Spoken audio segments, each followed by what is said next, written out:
কলিকাতা বিশ্ববিদ্যালয় BA third সেমিস্টারের সকল ছাত্রছাত্রীরা, তোমাদের জন্য আজকের এই ভিডিওটি খুবই গুরুত্বপূর্ণ হতে চলেছে। কারণ আজকের এই ভিডিওটিতে তোমাদের যাদের হিস্টোরি সাবজেক্টটিতে প্রথম সেমিস্টারে অর্থাৎ সেমিস্টার 1-এ হিস্টোরি সাবজেক্ট জিই অথবা সিসি 1 পেপারটিতে সাবলি রয়েছে, তোমাদের জন্য আজকের বাছাই করে তোমাদের জন্য কিছু সাজেশান আলোচনা করব। যে প্রশ্নপত্রগুলি তোমরা দেখে গেলে অবশ্যই তোমাদের পরীক্ষার সাবলির যে প্রশ্নপত্র হয়, অবশ্যই এখান থেকে বহু প্রশ্নই তোমরা কমন পাবে এবং তোমাদের সাবলির পরীক্ষাটি তোমরা ক্লিয়ার করতে পারবে। তাই ভিডিওটি সম্পূর্ণ তোমরা দেখবে এবং ভিডিওটি অবশ্যই তোমাদের বন্ধুদের কাছে শেয়ার করে দিও এবং চ্যানেলে নতুন হয়ে থাকলে অবশ্যই তোমরা চ্যানেলটি সাবস্ক্রাইব করে নিও। এখানে যে প্রশ্নপত্রগুলি আলোচনা করব তোমাদের জন্য বাছাই করে রাখা হয়েছে এবং হাইলাইট কালার করা হয়েছে এবং তোমাদের একেবারে লাস্ট মিনিট ফাইনাল সাজেশান হিসাবে প্রশ্নপত্রগুলি রাখা হয়েছে। অবশ্যই তোমরা পরীক্ষায় যাওয়ার আগে তোমরা অবশ্যই এই প্রশ্নপত্রগুলির উত্তর ভালোভাবে করে যেও। অবশ্যই তোমাদের যে সাবলি রয়েছে ইতিহাস সাবজেক্টটিতে, অবশ্যই তোমরা সাবলি পরীক্ষাটি ক্লিয়ার করতে পারবে এবং অবশ্যই তোমরা এখান থেকে বহু প্রশ্নই তোমরা কমন পাবে। চলো তোমরা প্রশ্নপত্রগুলি দেখে নাও।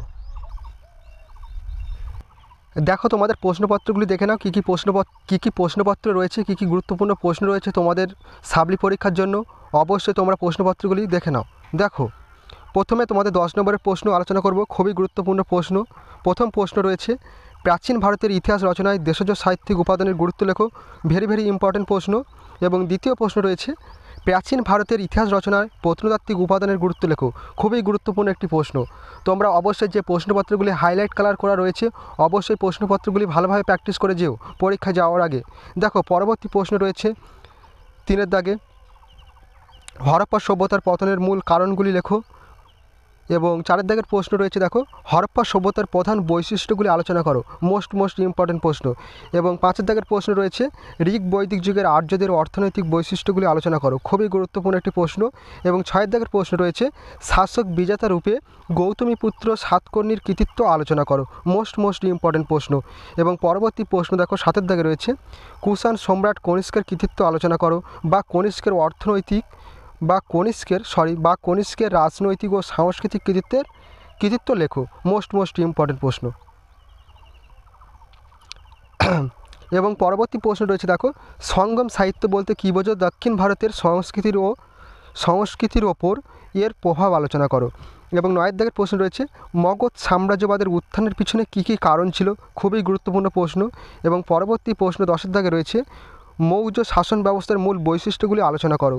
এবং 11-এর দাগের প্রশ্ন রয়েছে, মৌর্য সাম্রাজ্যের পতনের সম্ভাব্য কারণগুলি কী কী ছিল? খুবই গুরুত্বপূর্ণ একটি প্রশ্ন।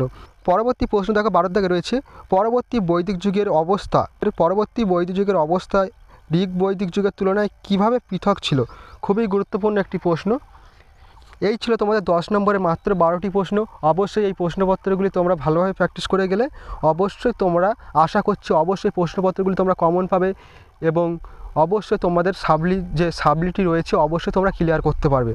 এবং পরবর্তী প্রশ্ন দেখো, 5 নম্বরের কিছু প্রশ্ন আলোচনা করছি। অবশ্যই এই প্রশ্নপত্রগুলি যত্ন সহকারে ভালোভাবে প্র্যাকটিস করে যেও। দেখো, প্রথম প্রশ্ন রয়েছে, ভারতে আলেকজান্ডারের জয়লাভের কারণগুলি আলোচনা করো। মোস্ট ইম্পর্টেন্ট প্রশ্ন। এবং 2-এর দাগের প্রশ্ন রয়েছে, বৈদিক যুগে জাতিভেদ প্রথার ওপর আলোকপাত করো। মোস্ট ইম্পর্টেন্ট প্রশ্ন। এবং 3-এর দাগের প্রশ্ন রয়েছে, ভারতবর্ষের নব্য প্রস্তর যুগ সম্বন্ধে আলোচনা করো। খুবই গুরুত্বপূর্ণ প্রশ্ন। এবং 4-এর দাগের প্রশ্ন রয়েছে, ভারতবর্ষের মধ্য প্রস্তর যুগের প্রধান বৈশিষ্ট্যগুলি আলোচনা করো। এবং পরবর্তী প্রশ্ন দেখো, 5-এর দাগে রয়েছে, প্রাচীন ভারতীয় ইতিহাসের উপাদান হিসেবে বৈদেশিক সাহিত্যের গুরুত্ব লেখো। মোস্ট ইম্পর্টেন্ট প্রশ্ন। এবং 6-এর দাগে রয়েছে, ধর্ম বলতে কী বোঝায়? খুবই গুরুত্বপূর্ণ প্রশ্ন। এবং 7-এর দাগের প্রশ্ন রয়েছে, গৌতম বুদ্ধের উপদেশগুলি কী ছিল? খুবই গুরুত্বপূর্ণ একটি প্রশ্ন। এবং 8-এর দাগে রয়েছে, অশোকের কলিঙ্গ যুদ্ধের তাৎপর্য সংক্ষেপে আলোচনা করো। ভেরি ইম্পর্টেন্ট প্রশ্ন। এবং পরবর্তী প্রশ্ন দেখো, 9-এর দাগে রয়েছে, শক শাসক রুদ্র দমনের ওপর একটি টিকা লেখো। এবং 10-এর দাগের প্রশ্ন রয়েছে, সঙ্গম সাহিত্যের ওপর একটি সংক্ষিপ্ত টিকা লেখো। মোস্ট ইম্পর্টেন্ট প্রশ্ন। এবং 11-এর দাগে রয়েছে, গান্ধার শিল্প সম্বন্ধে সংক্ষেপে আলোচনা করো। এবং 12-এর দাগের প্রশ্ন রয়েছে, জৈন ধর্মের মূল শিক্ষার একটি সংক্ষিপ্ত টিকা লেখো। খুবই গুরুত্বপূর্ণ একটি প্রশ্ন। এবং 13-এর দাগের প্রশ্ন রয়েছে, বৌদ্ধ ও জৈন ধর্মের মধ্যে পার্থক্য লেখো। মোস্ট ইম্পর্টেন্ট প্রশ্ন। এই ছিল তোমাদের সম্পূর্ণ 5 এবং 10 নম্বরের প্রশ্নের সাজেশান। অবশ্যই তোমরা পরীক্ষায় যাওয়ার আগে আর বেশি বাকি নেই তোমাদের হাতে, অবশ্যই তোমরা এই প্রশ্নপত্রগুলি এখন থেকে ভালোভাবে প্র্যাকটিস করা শুরু করে দাও। অবশ্যই তোমরা এই প্রশ্নপত্রগুলি তোমাদের পরীক্ষার খাতায় 100% কমন পাবে এবং অবশ্যই তোমরা উপকৃত হবে। ভিডিওটি আজ এই পর্যন্ত। তোমাদের সঙ্গে দেখা হবে পরবর্তী ভিডিওতে। তোমরা সকলেই ভালোভাবে পড়াশুনো করো।